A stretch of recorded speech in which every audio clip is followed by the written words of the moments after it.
इस वीडियो में हम मॉडिफाई से रिलेटेड 10 इंपॉर्टेंट सेंटेंस जानेंगे और वीडियो के लास्ट में एक छोटा सा टेस्ट भी है। मॉडिफाई का मतलब होता है संशोधित करना, बदलना या परिवर्तित करना।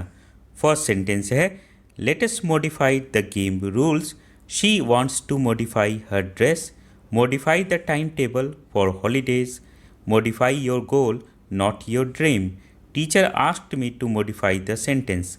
नेक्स्ट सेंटेंस है, please modify this poster, let us modify the song lyrics, modify your notebook cover, we modify our cricket team list, modify the sentence using kind words। अब आपके लिए एक छोटा सा टेस्ट भी है। मॉडिफाई का हिंदी मीनिंग क्या होता है? दो ऑप्शन है, विकसित करना या संशोधित करना। सही आंसर वीडियो के कमेंट सेक्शन में बताना है। इसी तरह के और भी वीडियोस के लिए इस यूट्यूब चैनल को सब्सक्राइब कर लो। All the best for your upcoming exam.